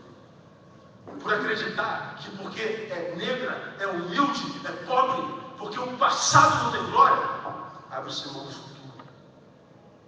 E se ela não caísse dentro, em função do conselho que recebeu, ela não seria o que é hoje. Uma médica neurologista que tem um consultório em Copacabana, no bairro mais nobre do Rio de Janeiro.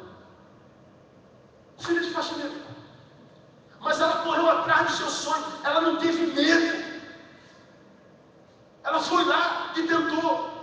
Passou na primeira vez? Não. Tentou de novo. Ela não se entregou. Então eu tenho visto muita gente de quem a vida fugiu. Não é porque está diante de Golias. Não. Porque depois de Jesus, todos os Golias já foram vencidos em nome dele. Acabou os Golias. Agora vigora a palavra de Paulo. Posso todas as coisas naquele que me fortalece. Então eu acredito que se Deus colocou essa palavra na minha boca, trouxe pelo menos um par de ouvidos para ouvir isso. Deus está dizendo para alguém aqui nessa noite: há esperança para você ainda. Porque hoje é Páscoa, Jesus ressuscitou.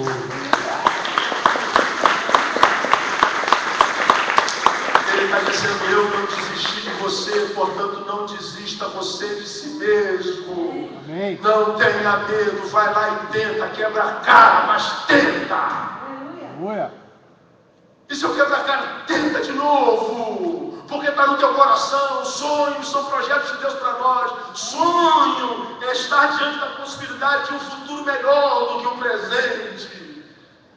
Absorva a palavra do poeta que disse: é verdade, nem todo sonho se torna realidade, mas não há realidade que não tenha nascido de um sonho. Então vai lá e tenta. Não tenha medo, porque o medo amarra. A segunda força que amarra a vida dos homens, a despeito de Jesus ter vencido a morte, está aí nesse mesmo texto. Estando Jesus, os discípulos reunidos com as portas fechadas pelos dedos, chega Jesus e põe-se no meio deles. Olha só, a porta estava fechada, não estava? Jesus entrou. E quando Jesus entra, ele vai para onde? Para onde? Para o meio, diga, meio. Jesus entra na reunião e vai para o meio da reunião. Aí fala assim: pô, Jesus é metidinho, cara, só via. Que ele podia chegar, ficar no cantinho e dizer: a paz do Senhor, estou aqui no cantinho, viu, gente? Se tiver um espaçozinho aí na reunião, eu dou uma palavrinha. Se não der, estou aqui no cantinho. Não. Jesus, quando entra, ele vai para o meio. Ele está dizendo assim: ó, ou eu sou o centro da sua vida, da sua reunião, do seu projeto, ou eu não sou nada. O que acaba com a vida do ser humano? Descentralização. Tirar Jesus do centro. Quanta gente eu tenho visto começando maravilhosamente bem, de repente passa um tsunami na vida, desconstrói tudo. Quando ele vem à tona, não tem mais nada que ele construiu. Meu Deus, pastor, o que aconteceu? Eu perdi tudo. O que eu fiz de errado? Às vezes só tirou Jesus do centro. É aquele garoto, né, lá do Rio de Janeiro, que ora para passar no concurso público federal. E ele estuda para cachorro, Jesus dá sabedoria, e ele passa. Aí começa a ganhar 20 mil reais, abandona a igreja, abandona o Senhor, não diz não. É aquela mulher, aquele rapaz que pede ao Senhor uma companheira, uma mulher de Deus, um homem de Deus. E aí Deus dá o homem e a mulher de Deus. E ele faz do namorado, da namorada, o Deus dela e abandona o Senhor. É aquele empresário que começou vendendo Coca-Cola na rua, mas agora é o dono da Ambev. E agora não precisa mais de Deus. Ele abandona. É o pastor que Deus colocou naquela cidade para começar um trabalho. O trabalho ficou gigante. Agora ninguém consegue mais falar com ele, porque ele ficou soberbo. Tirou Jesus do centro. Tirou Jesus do seu lugar principal. Eu aprendi uma coisa muito cedo na minha vida. Eu louvo a Deus porque eu aprendi isso. Vou ensinar a você e você nunca mais vai esquecer. O que eu aprendi na minha vida? Eu aprendi na minha vida que a coisa principal é fazer da coisa principal a coisa principal. Eu vou repetir. A coisa principal é fazer da coisa principal a coisa principal. Vamos repetir junto para a gente decorar? Vamos ver se decorou. A coisa principal é fazer da coisa principal a coisa principal. Como é o nome da coisa principal? Jesus. Se eu tiro a coisa principal, perceba a dinâmica da vida. Se eu tiro a coisa principal do lugar da coisa principal, na mesma hora uma coisa secundária toma seu lugar. Se a coisa principal está no lugar, é porque alguma coisa tomou o lugar dela. Só que essa coisa que tomou o lugar da coisa principal deixou o seu lugar vago. Uma outra coisa tomou o seu lugar, que para tomar deixou o seu vago. Então uma outra coisa tomou o seu lugar, que para tomar deixou o seu lugar vago. Então uma outra coisa tomou o seu lugar. Resumo, tirou a coisa principal do lugar, o que acontece? Tudo sai do lugar. Fica um vucu-vucu na vida, o cara não consegue se auto-administrar. Meu Deus, pastor, é tanto problema atrás do outro. É como disse o salmista, um abismo chama outro abismo, o som das tuas cachoeiras, das tuas catadupas. Caramba, a vida virou uma corrente tremenda. Meu Deus, eu não estou conseguindo gestar. Às vezes, nem a bênção a gente consegue ministrar. É tanta bênção, Deus vai prosperando, a coisa vem tão grande que a gente não consegue administrar o que Deus deu e a gente perde tudo. O ladrão vem e tira. E a gente diz, onde é que foi que eu errei? Tirou a coisa principal do lugar da coisa principal. O que Jesus, indo para o centro dessa reunião, ensina é que ele não aceita nada que seja menos do que tudo. Ou ele tem tudo em mim, ou ele não tem nada. Se ele não pode ser o número 1, ele não será o 2, nem o 10, nem o 20. Deus não é o Deus de muitos, como eles pensam. Nosso Deus não é mendigo, que requer esmola do meu tempo, esmola do meu dinheiro, parte do meu talento, parte do meu dom. Ele não precisa da minha esmola. Ele é Deus e Senhor de todas as coisas. Agora, quanta gente eu encontro lidando com Deus como se ele fosse um mendigo, para quem a gente dá esmola do que sobrar de mim. Pastor, se eu tiver tempo, eu vou na reunião. Pastor, se tiver tempo, eu vou no evangelismo. Se tiver tempo, eu dou. Se for possível, ou seja, se sobrar uma coisinha, eu dou para Deus. Aí você vai ver que vai faltar na sua vida e você vai querer que Deus te dê o mínimo. Muitas vezes nem isso vai ter. E qual a razão tirou Jesus do centro? E para quem tirou Jesus do centro, para quem foi acometido pelo medo, nem Satanás precisa se preocupar com ele, porque por si só ele inviabiliza a sua própria vida. E a última força, e aqui eu termino minha palavra, a primeira é medo. O que é medo mesmo? E a segunda força qual é? A coisa principal é fazer da coisa principal a coisa principal. A outra força, e aqui eu termino, é a alienação. Jesus ressuscitando, a morte morrendo, a história dividida, a salvação sendo implementada, e os apóstolos alienados, não participaram de nada daquilo, vivendo vida inútil,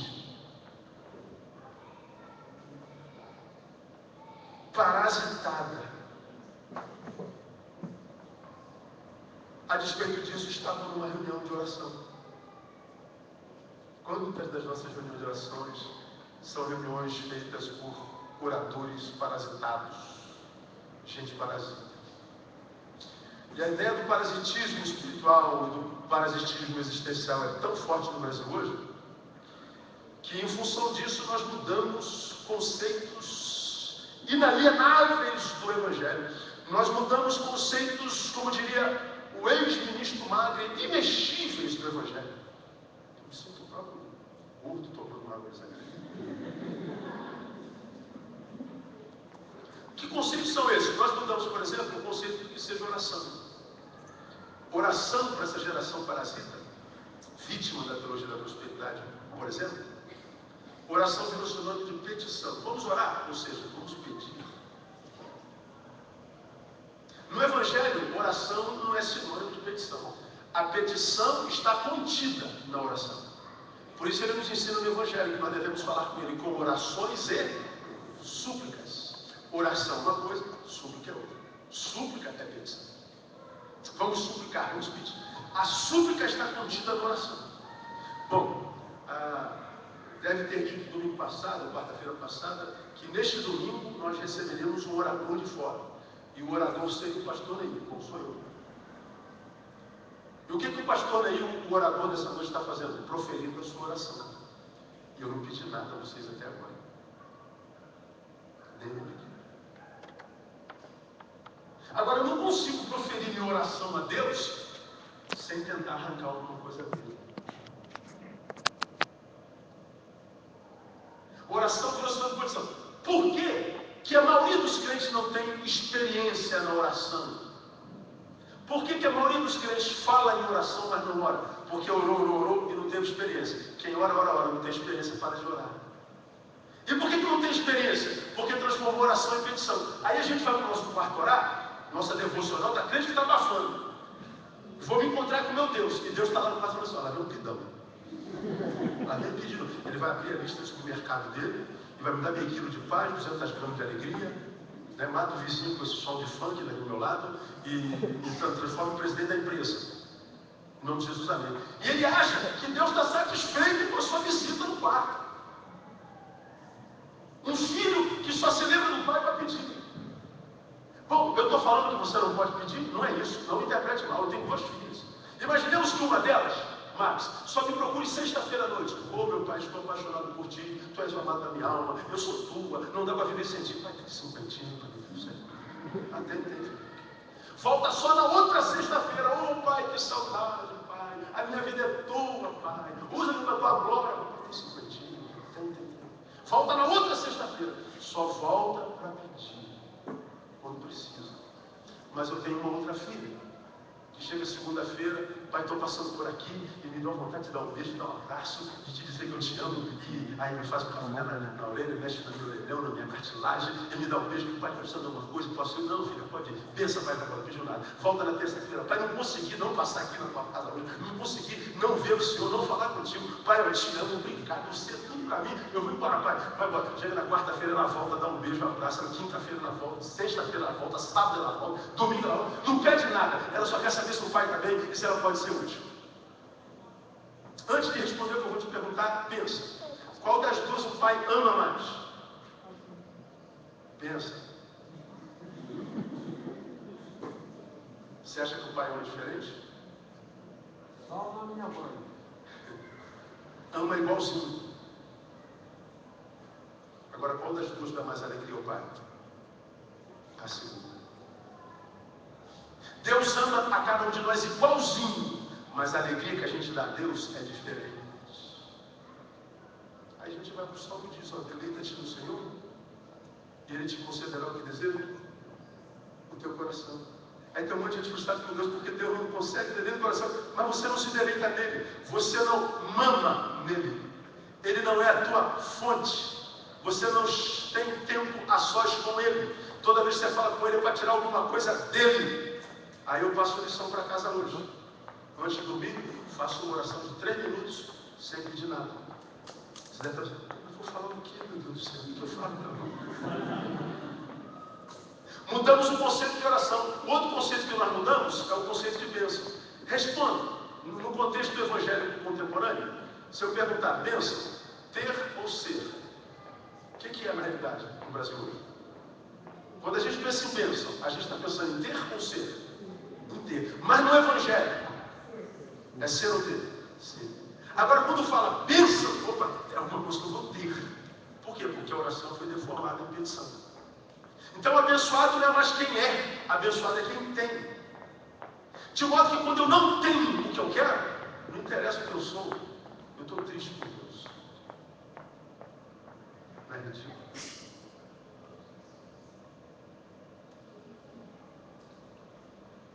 E eu quero um tênis Nike, e Deus não me deu um tênis Nike, Deus não me ama, eu não tenho um tênis Nike. E passa uma pessoa na cadeira de rodas sem as 2 pernas. E ele acha que ele não é abençoado porque não tem um tênis Nike. Droga, Deus não me cura desse astigmatismo é uma desgraça, Deus me cura. Até que ele se encontra com uma pessoa séria e diz assim, cara, eu sonho em ter astigmatismo. Meu sonho era ser míope. Você está reclamando porque tem astigmatismo. Você acha que é infeliz porque está gorda, 2 quilos acima do peso. Só você feliz quando emagrecer. Se você assim, não tinha nenhum magro infeliz. Só você feliz quando casar. Então não haveria nenhum casado infeliz. Só você feliz quando tiver 1 milhão no banco. Se fosse assim, não existiria nenhum rico infeliz. Quando a gente diz que só vai ser feliz quando? Você está dizendo felicidade é um lugar onde eu chego. Não é. Como ensina Ed Renekiewicz. Felicidade não é um lugar onde se chega, é o jeito como se vai. Eu não sou feliz quando eu chego lá.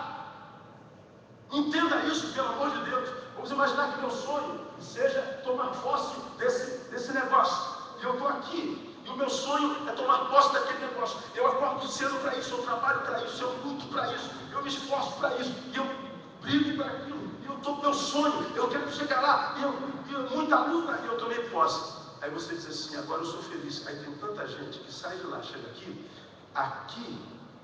descobre que não é feliz. Ele olha para trás e fala assim, eu era feliz e não sabia.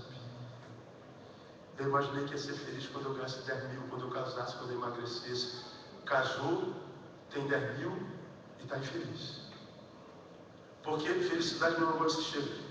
Eu não sou feliz porque eu cheguei lá. Eu já era feliz porque eu tinha uma razão para sair daqui.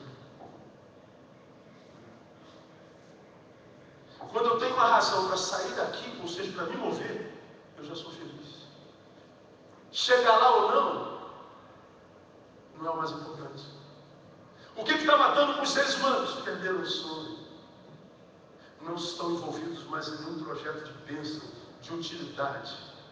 Como diria Paulo, mente fútil. Gente que vive em torno do seu umbigo, em torno de si mesmos. Gente em si mesmada. Gente que não serve para nada. Sal dentro do saleiro. Alienada. Gente que quer ter sem ser.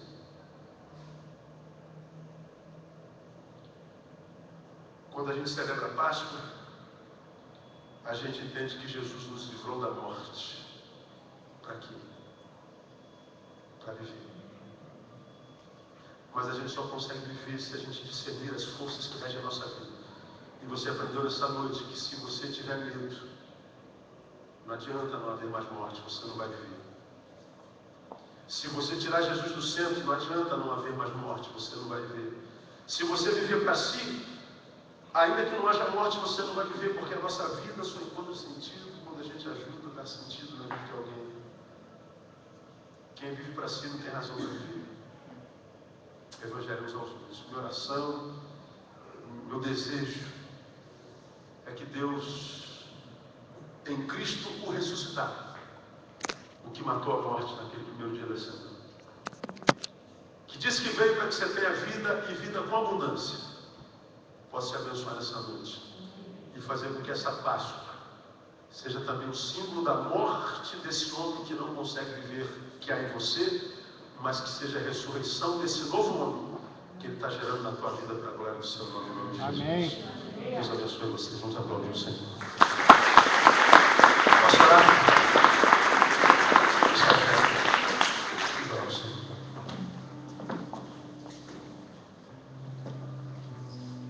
Eu não conheço você, nem você me conhece.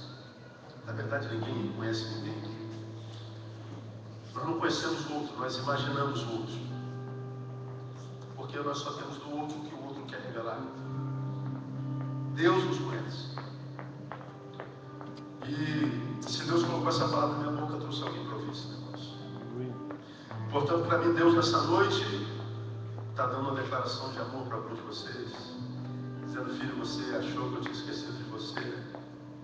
Você achou que eu tinha te abandonado, que eu não estava testemunhando. Então eu queria orar por você, para quem foi essa palavra. Pastor, Deus falou comigo muito nessa noite. E eu quero sair daqui diferente da forma como eu entrei.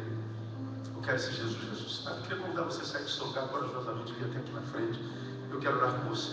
Bom, se você veio no meio, não muda a minha vida em nada, e eu não tenho nada a ver com isso. Mas se Deus falou contigo, saia aqui, eu quero orar com você. Deus abençoe a senhora. Deus sabe o que a senhora está passando. E quando Jesus entra numa história, Ele só entra porque Ele sabe que é desejado lá. A porta dos discípulos estava fechada, mas Jesus tinha um projeto a fazer e entra mesmo com porta fechada.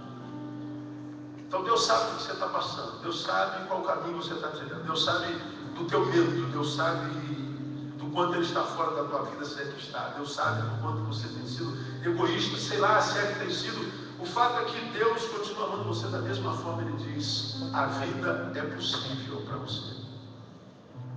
E a minha oração para que Deus, com essa palavra, possa gerar sementes poderosas no teu coração, de modo a fazer com que você nunca mais seja o mesmo, ou pelo menos da forma como você tem sido até aqui. Quero profetizar que hoje inaugure-se a melhor fase da sua vida no nome de Jesus. Como diria Augusto Cury, se você foi vítima da sua história até aqui, seja a partir de agora o arquiteto dela, o escritor dela. Porque Jesus vai te ajudar e vai te adestrar as mãos. Vamos orar, curva a sua cabeça e vamos orar juntos. Deus, muito obrigado por essa noite, por essa palavra. A tua palavra diz que a tua palavra nunca volta vazia. Ela cumpre o fim para o qual ela foi liberada. Eu sei, Deus, que essa palavra semente, esta semente palavra, encontrou abrigo em corações terra boa aqui nessa noite. Senhor Deus, que essa semente palavra, nessa terra boa que há no coração dessa gente boa que está aqui à frente, há de germinar e há de produzir frutos a 30, 60, a 100 por 1 no nome de Jesus.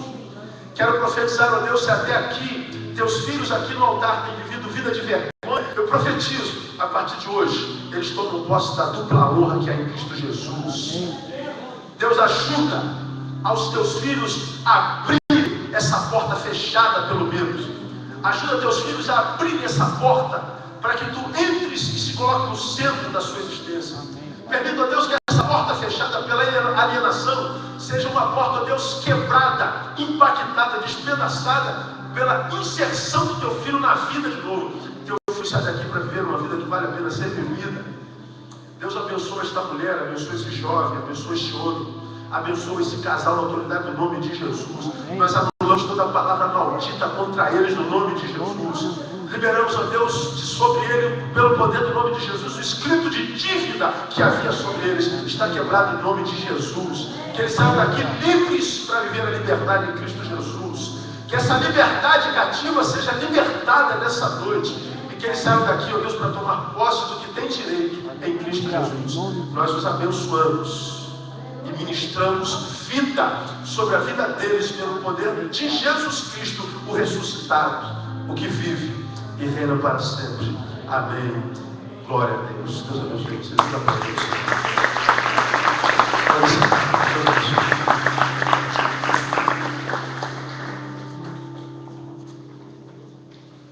Amém. Quantos foram abençoados nesta noite? Fala um amém forte aí. Amém. Se você tomou um tipo de decisão, entregar seu coração de fato para Jesus. Você tem um cartão de decisão semelhante a esse, à sua frente. Você pode preencher, entregar para nós. Depois, a gente possa saber qual foi a sua decisão. Mensagem muito forte, impactante. Certa vez eu ouvi alguém dizer que o faixa preta é um faixa branca que não desistiu. O pastor Neil podia ter desistido em algum episódio da vida dele. Eu também, muitos outros que aqui estão. E eu escolhi um caminho para a minha vida, que o passado não iria estragar o que aconteceria no meu futuro. Os abusos, a ausência de pessoas importantes, aquilo que foi dito e maldito, não estragou. Deus tem cumprido o papel dele, eu creio, na vida do pastor Neil, na sua vida, na vida daqueles que não desistiram. Então, que você pegue essa palavra, não se limite a simplesmente ser abençoado com ela. O pastor disse que o propósito da vida é viver para o outro. Então, leve essa palavra para alguém, tudo que você anotou, tudo que você lembra, compartilhe, reparta, doe. Estamos no ano de uma doação, temos que doar mais de nós mesmos para as pessoas. Encerramos hoje de manhã a leitura de um livro que fala exatamente isso, que viver para si é não viver, temos que viver para o outro, viver para doar, viver para dar. Então, você pega essa palavra, guarde no seu coração e abasteça algum coração vazio. Em nome de Jesus, amém? Amém. Nós vamos orar mais uma vez, em seguida você vai ouvir uma canção, e aí você vai em paz, uma semana assim, top, a melhor semana da sua vida, é a semana onde nem medo, nem descentralização, nem alienação vão afetar o seu coração, amém? Amém. Mas a coragem de Deus e essa palavra revigorante vai abençoar a sua semana. Em nome de Jesus, vamos ficar de pé todos. Pai, obrigado porque a palavra rema do Senhor sempre abre um caminho, sempre abre uma estrada diferente daquela que nós estamos acostumados a andar. Obrigado, Deus, porque eu recebi muito do Senhor nessa noite, direções, coisas, Pai, que não haviam direções, o Senhor trouxe hoje. Obrigado para minha família, meu ministério, minha vida com o Senhor. E que em nome de Jesus assim tenha sido também com muitos aqui, que cada um possa pegar, usufruir disso, mas acima de tudo repartir, doar dessa palavra para que outras pessoas sejam abençoadas com isso. Obrigado pela vida do pastor Neil. Deus, o Senhor faça ainda mais, Pai, tua vida prosperar, ministério, família, como pai, marido, homem, filho do Senhor, que o Senhor o leve ainda mais além, que sempre há um caminho a mais, um degrau acima, e que o Senhor o leve a esses níveis, onde for ministrar, que o Senhor cuide da sua vida, Pai, que o Senhor cuide dos seus enquanto ele estiver ausente, abençoe a sua igreja, prospere ainda mais, traga mais pessoas ainda para caminhar ao lado do teu filho, e que em nome de Jesus, essa seja só a primeira de muitas outras vezes que nós vamos ser abençoados por aquilo que o Senhor tem feito por intermédio do teu filho. Agora, Deus, dispense e faça o teu povo uma semana, Pai, assim, vislumbrante, uma semana de vitórias, conquistas, mas uma semana também de ter mais tempo contigo, de ouvir o Senhor e atuar nossas vidas para outras pessoas. Entregamos, Pai, toda a honra, toda a glória ao Senhor, que é digno de receber a adoração, e celebramos a tua vida, que alcançou a nossa vida e mudou a nossa vida nessa noite, em nome de Jesus. Amém. Vamos adorar o Senhor. Em seguida, se um abraço a alguém, vai em paz, uma semana abençoada, em nome de Jesus. Vamos lá, tá?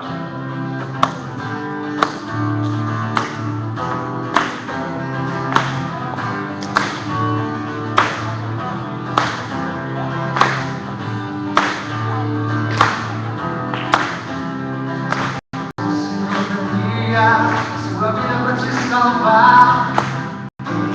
Deus morreria em meu lugar.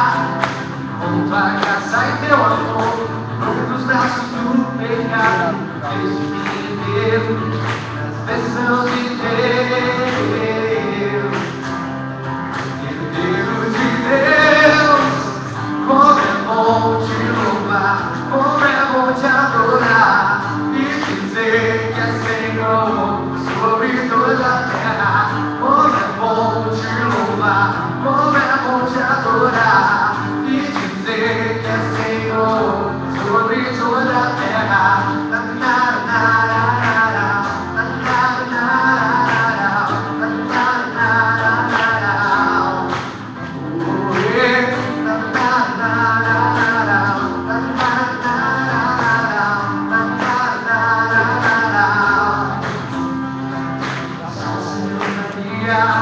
Sua vida para me salvar. Deus morreria em meu lugar. Com tua graça e teu amor, nos braços do pecado, desde o inteiro das bênçãos de Deus. Deus de Deus, como é bom te louvar, como é bom te adorar e dizer que é Senhor sobre toda a terra. Como é bom te louvar, como é bom te adorar e dizer que é Senhor sobre toda a terra. Toda a terra te louva, Senhor, os feitos de teu grande amor. Toda a terra te louva, Senhor, os feitos de teu grande amor, pois grande é o Senhor, e grande é o Senhor, e grande é o Senhor, e grande é o Senhor. Como é bom te louvar e sai do chão e canta.